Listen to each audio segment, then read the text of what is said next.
Good afternoon. My name is Jen, and I'm really happy to be showing you today a bit of a walk through our new process of how we're going to be thinking about responsible AI at the University of York, and particularly when we think about research. And so the ways in which we're approaching this is through a task and finish group, which was established through a small number of us coming together and being able to kind of approach the PVCR research to consider ways in which we encompass ethical and responsible thinking into the research process. And about a year or so ago, Matthias Ruth, the then PVCR research, suggested that a number of us convene across departments, that's all academic departments presented, and also administrative teams, to start to think about what it might look to bring together notions of responsibility into a policy and best practice document to help guide the research process. Now, we know that in research there is a range of different movements, and so the purpose of today really is for us to think about what those movements look like, think about AI and research policy in general, where that's coming from, the rise of AI in research and the highs and lows that are associated with it. Tell you a little bit more about the work of the working group and the ways in which we've started to think about developing responsible AI use in research, and therefore developing a document as well as we've gone along that helps guide staff in particular, but also students who are conducting research to think about the ways to approach research responsibly. And of course, today's conference is very much focusing on the aspects of teaching and learning, but we can't bypass the fact that research feeds into our teaching, or at least it should, and that certainly many of our students will be doing research projects and have to think through whether or not it's appropriate to be thinking about using ChatGPT or any of the IT approved tools in order to help them along the way. Now, whether they're doing that in a way that which we know about or not, we will hope to try and encourage and foster an ethos of ensuring that the students understand that this is a shortcut possibly to what we would hope they would be doing, which would be more thoughtful, critical research. And so we've wanted to put guardrails around those kinds of ways of thinking, not to say they cannot use AI, but to think about the ways in which to use it responsibly across the research process. And where's this all coming from? Well, we know that there's a real strategic driver for AI use in research. There's been a national AI strategy over the last 3 to 4 years, as UKRI have been publishing a range of different materials on how AI will transform our research environment and our world. And of course, UK government as well has convened the AI Safety Summit over the last couple of years with leaders from across the world who have been sharing ideas about understandings of risk, etc. Now, the global and geopolitical stage of AI safety still remains very much up in the air, and that's another talk entirely. But of course, those kinds of drivers we know are very much present across the world, whereby people are and actors are starting to think about how we invest in research, how we ensure that we use our research and knowledge from science and from other aspects of academia to benefit society as a whole, but to do so in ways that ensure their safe development. And of course, UKRI are, really keen to ensure that they invest in AI to transform various aspects of society. And the highs that they sort of pick out often are that, if we use AI, we can synthesize different projects to enable, let's say, policymakers to quickly understand what's going on with scientific issues. And UKRI are really behind this idea that perhaps in academia we write 8,000 words and it's difficult to synthesize and summarize that research to get it out there into policy and practice. And so UKRI is seeing opportunities for that.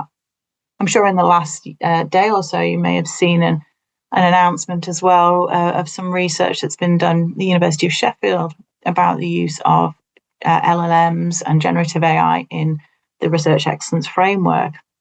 So there's no shortage of opportunities and suggestion that our research could be transformed by AI.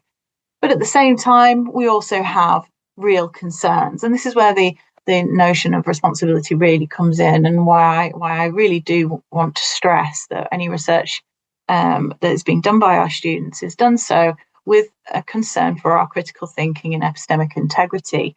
But on the top here, this idea that you might probably heard this saying, AI slop and noise, this idea that these prompts can help us get ideas for our research in minutes, and you can't move for these kinds of adverts.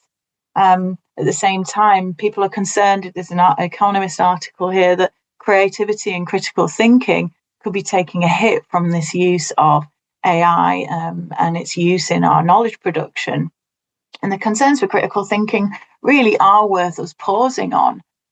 Here's an image from the Better Images of AI project. All of my images are from this project, which you might want to have a look at. So if you're doing any presentations that use AI, don't necessarily always use the white robot with the blue background.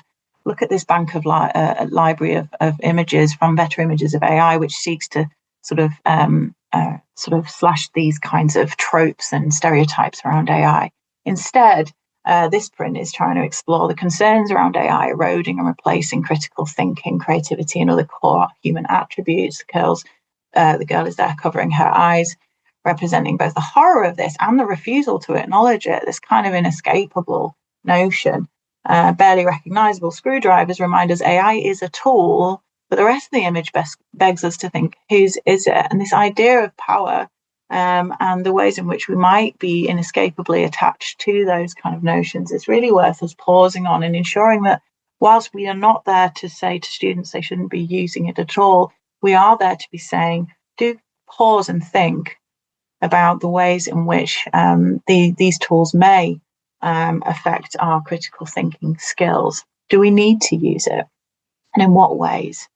And of course, these kinds of notions from government and UKRI and the slide I just showed you are all part, really, if you like, of a spectrum of ideas, often very polarized, where on the one hand, you've got this notion of solutionism, AI is going to save the world, and on the other, the classic Terminator image, that we've got killer machines that are going to take over the world. Now, those narratives are really important for us to remember when we're framing AI with our students and when we think about AI's use in research, because over the last sort of, 5-6 years or so, certainly decade, there has been a serious rise in the ways in which people use AI in research. And in fact, since the 80s, we can see in this report, AI in Science, what 1,600 researchers think, published in Nature by Norden and Perkel in 2023, we can see a steady rise, particularly in computer science, of papers and titles and abstracts that mention AI or machine learning. And that's risen to around 8% analysis of Scopus databases. And so we can see that that also translates across other disciplines as well. There's been a steady rise across medicine and health, social science, and the total overall going up there. So these tools are becoming increasingly common in science and across the research practice. And many scientists anticipate that they'll soon be central to the practice of research. And that was just a couple of years ago, and we know that that's just the case now. Researchers are using large language models, again, from the same study just a couple of years ago. These are the kinds of things that researchers were using AI for. And we can see here, I do worry that you're seeing the wrong part of the slides here again. I hope you're seeing the right thing now. You can see here that the research showed that on the whole, a couple of years ago, this was being used for creativity and fun, certainly writing code in the computer sciences, but also being used to help them do research, whatever that means, but also conducting literature reviews and working within scientific and search engines, etc. You also see at the bottom of this graph quite a lot of admin support, and I think that's something that we've found in our own research. So over the last couple of years, I've been researching this quite strongly, and personally in my own research, I found that there was a range of different applications of AI across the research process, and that was why I was asked to lead the AI working group. Further, I mean, there has been a range of different projects that have tried to look at this as well beyond our own work. Back in 2024, the Oxford University Press ran a survey on researchers in AI. Again, 76% of researchers reporting that they use some form of AI tool in their research to present. Machine translation, 49%, chatbot tools. You can see it's important to think about what kind of AI tools we're talking about here, and they break it down quite nicely there. Interestingly, proportionately, then they're actually just over a quarter say they have a good understanding of this. So 76% are saying they use it, but 27% maybe are only the ones that are saying that they understand it. And so there's a literacy issue here that we really must be alert to. And when thinking about the different stages of research, AI is used mostly for discovering existing research and editing and kind of summarizing, rather than necessarily coming up with new ideas entirely. And we found this as well in our research. So myself, Peter Cowling, and Darren Reed in the Department of Sociology co-wrote a paper called "Speeding Up to Keep Up: The Role of Research in the Research Process, Role of AI in the Research Process." And here we found a range of different opportunities and kind of concerns around this. So the kinds of ways that people were using it were to analyze large amounts of unstructured data. Of course, we can see that that's useful, and any student is going to be really drawn to that benefit. They're going to be drawn to the idea of speeding it up and simplifying it if they're going for funding. They're going to be drawn to the idea of using AI to judge edge cases, perhaps in assessment or peer review, or looking at perhaps to kind of understand predictions or replace the drudgery, which is often seen in the literature. This idea of drudgery being the administration or the kind of ways in which we go through literature searching, etc. And instead enabling us to see across a range of themes and disciplines and features of research. Overall, the main thrust of this seems to be, well, let's use AI in research because we want to overall increase efficiency. And researchers are sort of falling foul of this, thinking, actually, well, do I need to keep up with the ways in which the science base operates in order to, kind of keep competitive? And of course, those concerns are seen more generally, and I think we need to be alert to them for our students too, that there's biases that can leak into our research.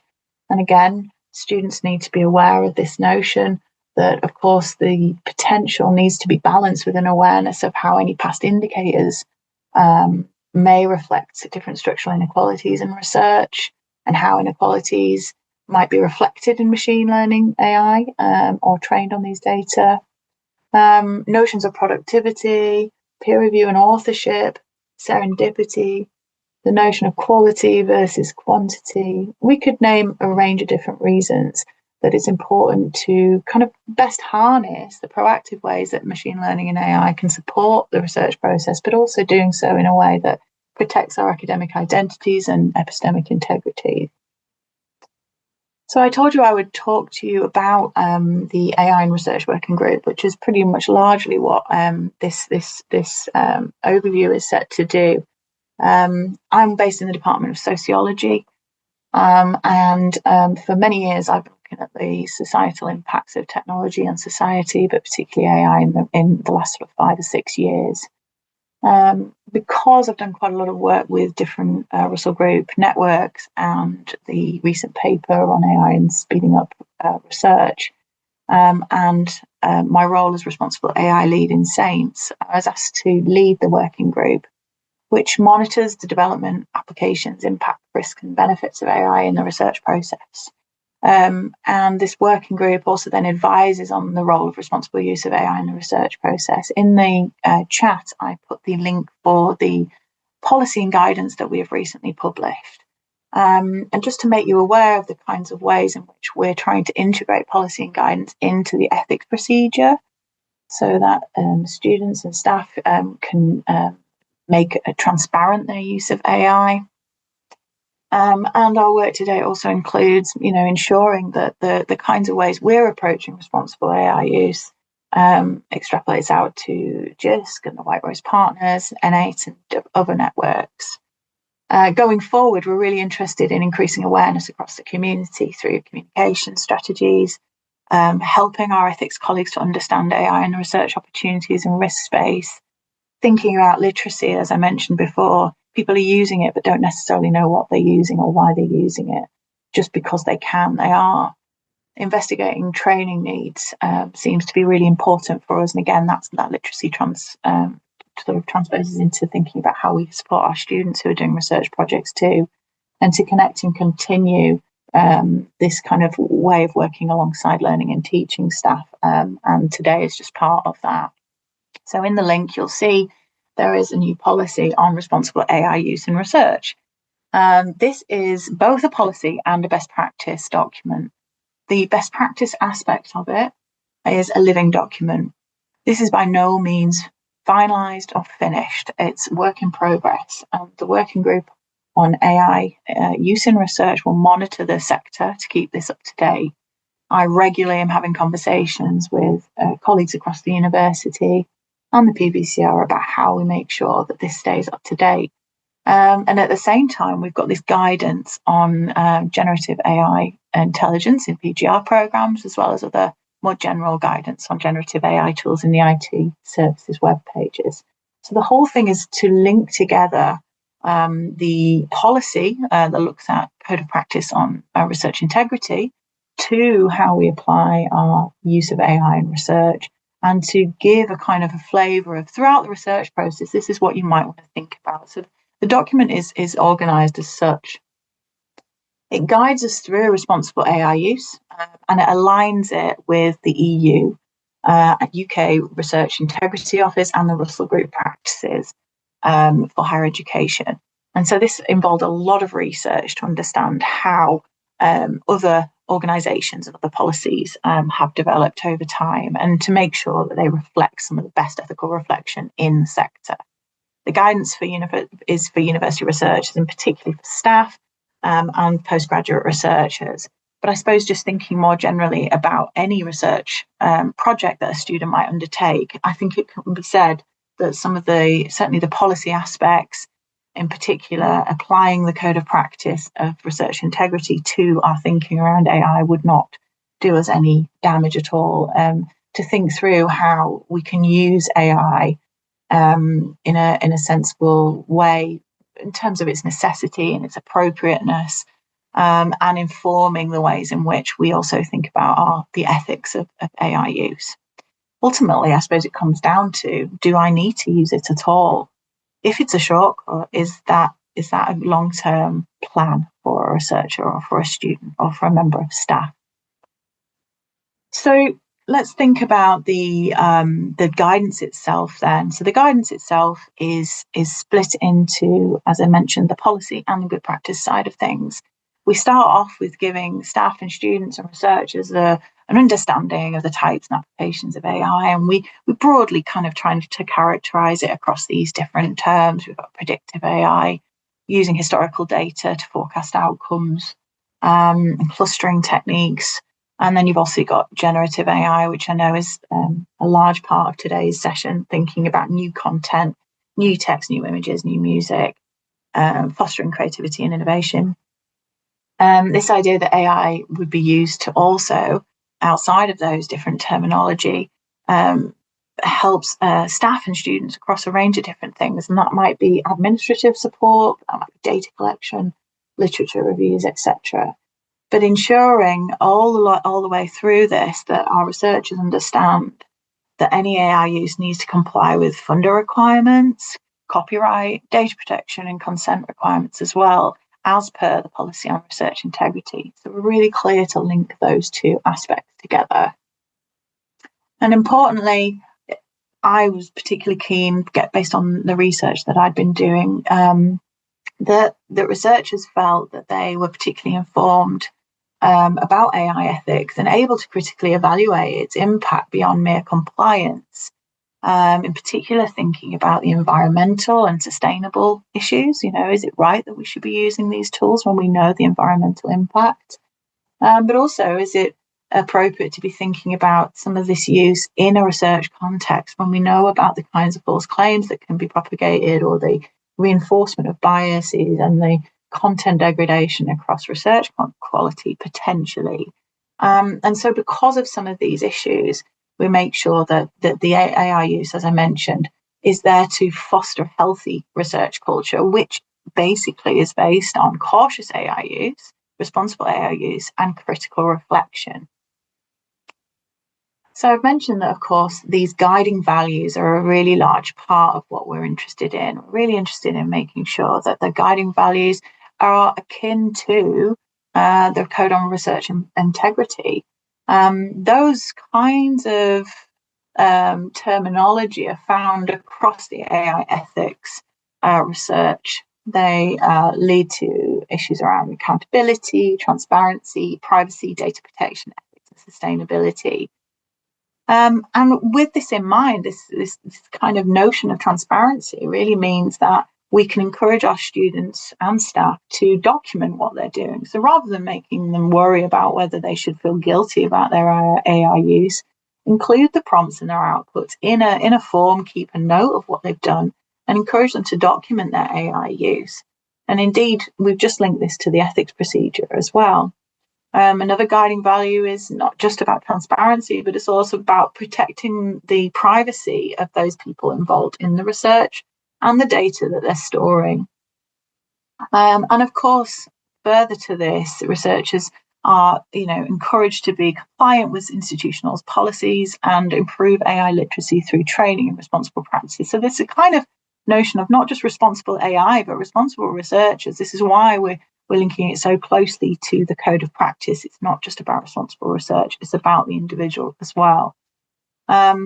Practical guidance across the research stages then seemed like the most obvious place to start in relation to developing a policy and guidance. And you can see from the document that this is split up across a different range of different areas across the research life cycle.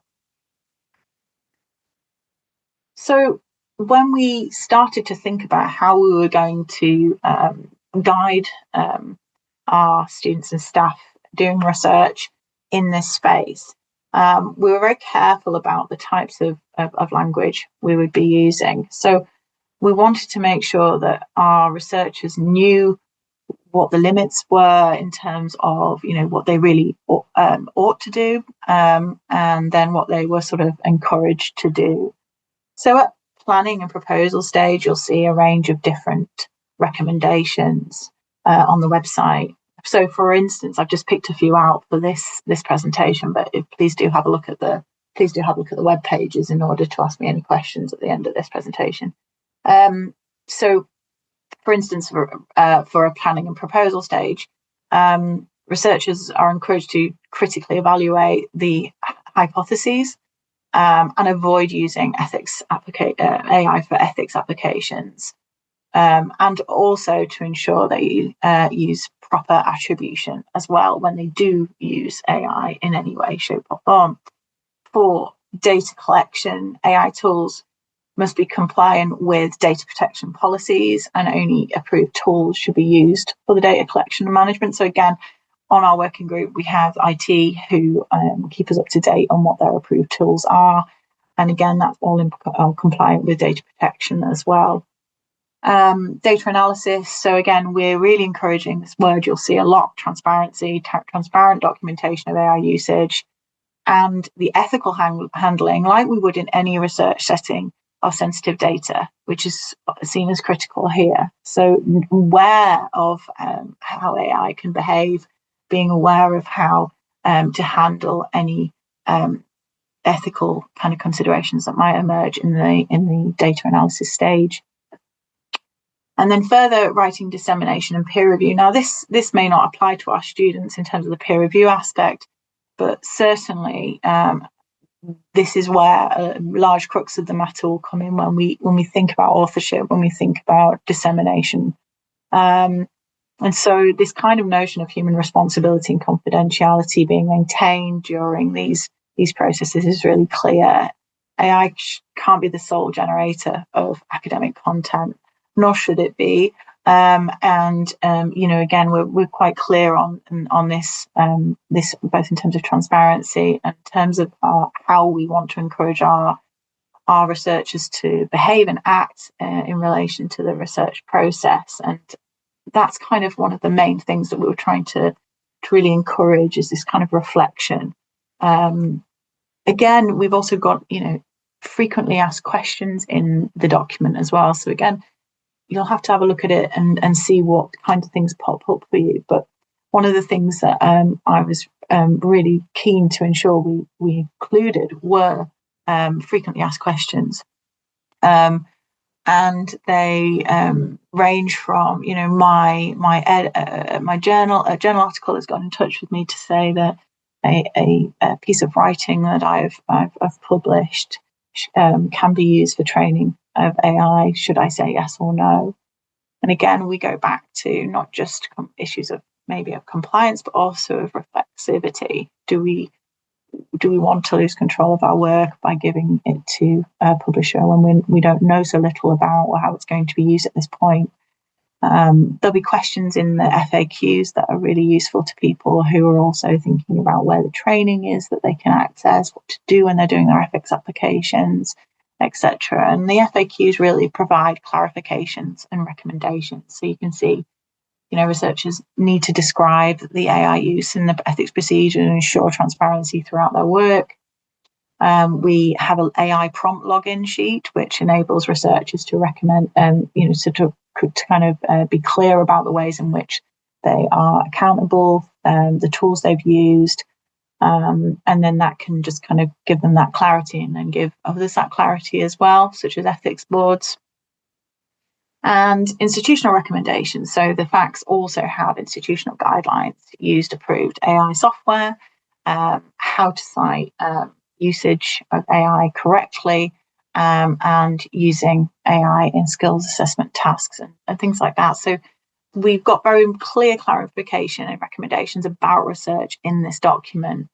Most importantly, really, as we go forward, this is a living document, as I said at the start. It's based on research. Most of the people who are in the working group, like myself, are actively researching AI in science, or AI in research more generally, or they have a background and an interest in science and technology studies or the philosophy of AI.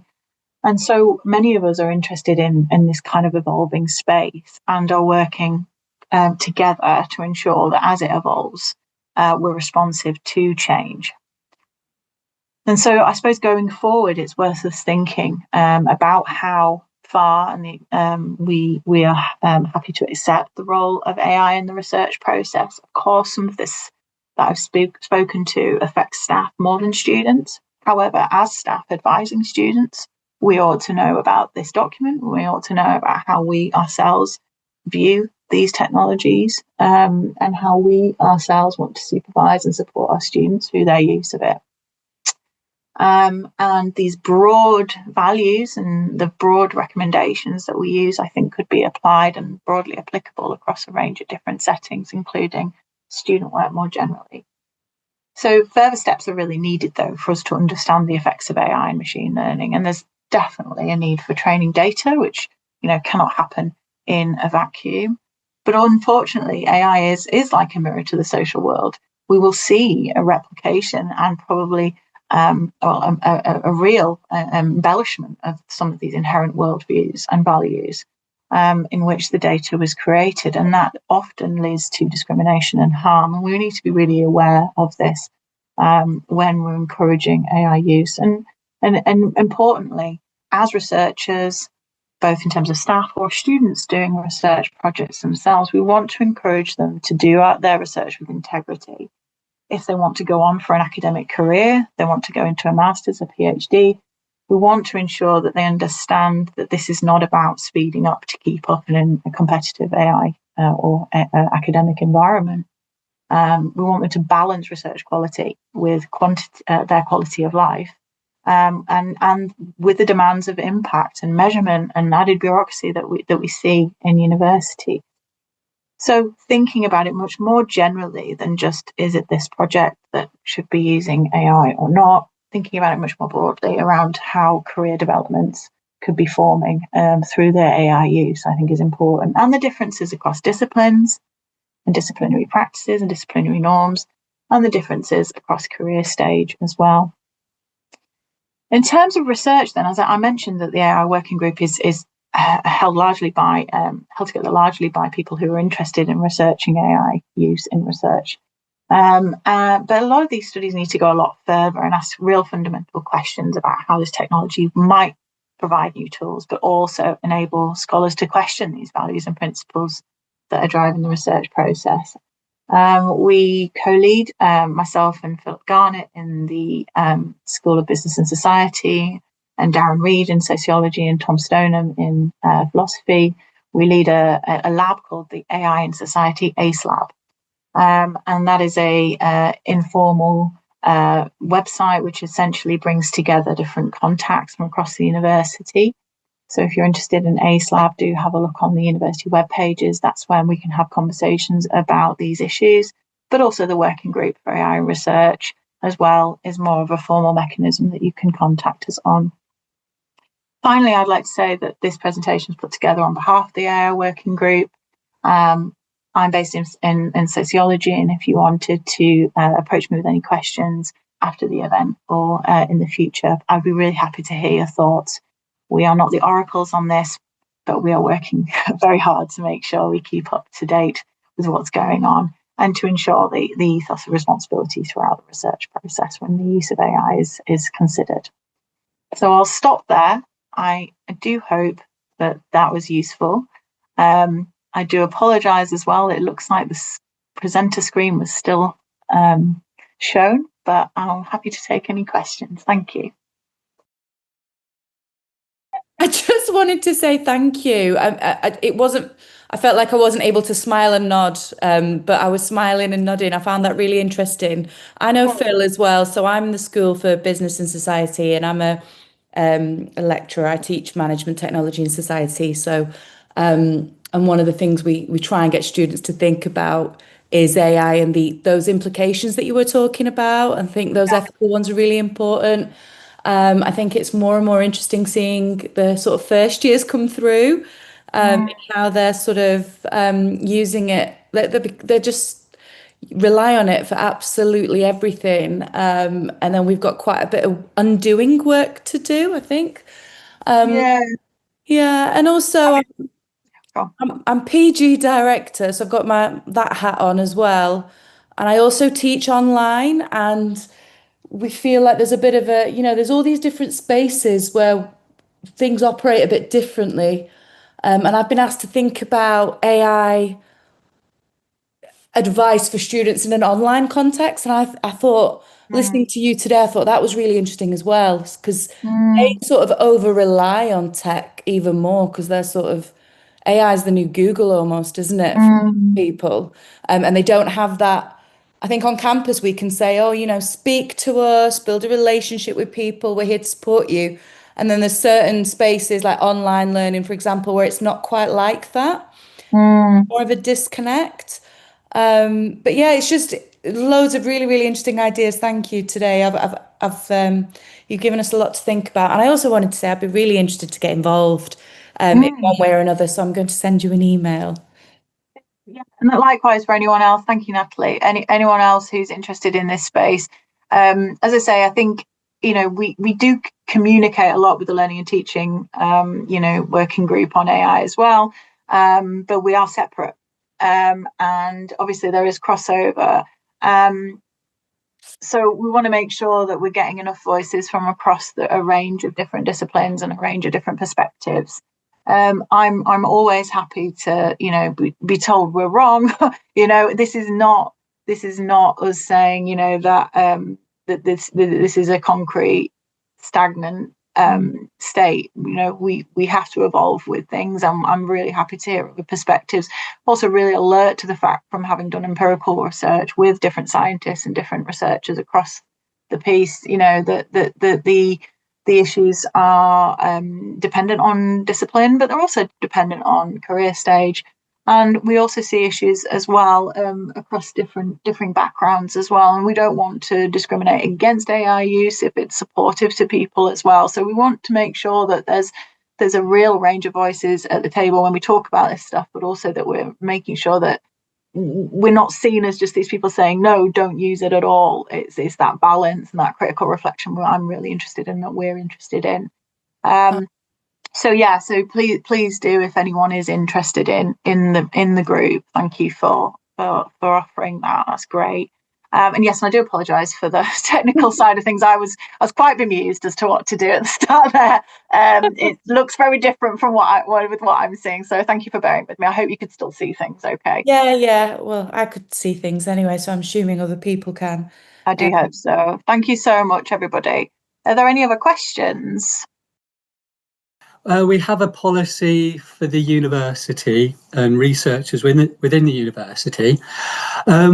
Because we do a lot of collaborative research working internationally, how can we ensure that the kind of guardrails, the policies that we adhere to are mirrored by our collaborators? So we're kind of tied down to what tools we can use, where I've been in situations where my collaborators have been using other tools.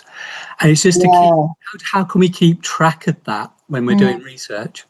It's a really good question. And as you say, so we know in the UK that broadly the Russell Group universities are following the European Commission sort of model, and that's what our guidance is based around at University of Leeds, for instance, as well. Very, pioneering on this front, very much following suit with the European Commission sort of guidance. So we know that that's a model that a lot of people are using for research. So we can assume that our European, colleagues are in a similar position. But of course, we may be working with colleagues from around the world. We don't yet have an answer to how we do that beyond probably the pen and paper. What are you using? How does that, how do we marry those things up? Speaking to our IT services who are on the AI research working group and saying, this, my collaborators using this as part of a grant. If it's part of some kind of collaboration agreement and a partnership agreement, then we'd actually be, we'd have a bit of a tension there, because you'd have to be compliant with your grant and the things that have been agreed by the funder versus what the university wants you to ideally use. So I think under those circumstances, it would be a matter of probably coming back through to perhaps to us, but also through your grant, through who's managing the grant in the research office, maybe as well, to marry that up at this point. But yeah, it's a really important point, and something I can take away and talk to somebody, Andrew, who runs our research office at the university, to see how we can actually get a formal statement on that. It's not something I can give you today, but certainly definitely worth thinking about, and but just be willing to have that conversation. I think it's worth saying as well that we're quite flexible in terms of, we have steered away from using the word policy for a lot of the guidance that's there.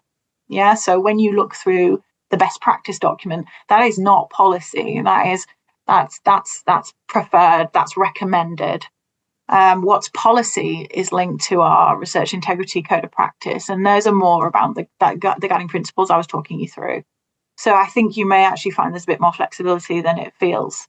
But in the first instance, I think checking your partnership agreements with whoever you're working with across different countries, different institutions, checking any compliance around the funder requirements. Some funders don't want you to use it at all, for instance. So, there's another hurdle there.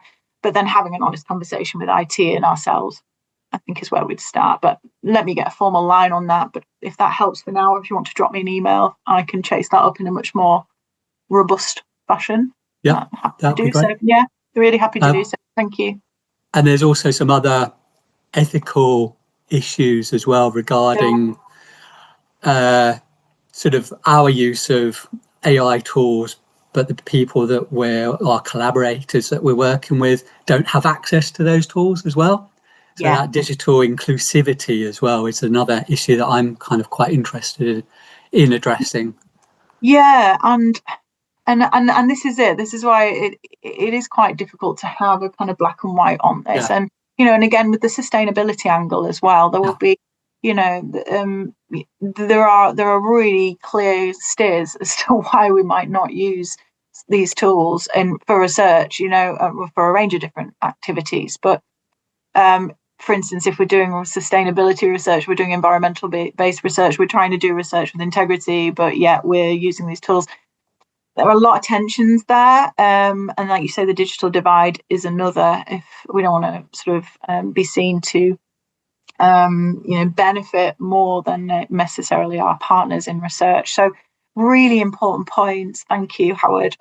Ones that I think the working group can take away and discuss in more detail. At this point, we need to really formalise a view on that at the university, and it certainly wouldn't be for me to just sort of give you a glib answer at this point. I think it's a deeper problem than I can answer in this moment. Yeah. But yeah, I can certainly take those 2 points away and think about how because I suppose researchers do, regardless of me saying that's a deep point, we do need a practical response as well. So I'm really happy to take that away and think about it with the research office and the rest of the members of the working group. Yep. Thanks very much. And obviously get back to me if you want any input. Yeah, thank you, Howard. Yeah, thank you so much. Really appreciate that. Great points. Okay, so I'll thank you for your time. I'll encourage you to contact me. Like I say, I'm in the Department of Sociology. Also the responsible AI lead for SAINTS, which is our CDT at York, based in the Institute for Safe Autonomy, where we look at AI safety. So it's my business to think about all these questions to do with AI and really care about what's happening to the research space. So anyone who wants to get in touch, please do so. So thank you for engaging this afternoon and all the best with that. Thank you.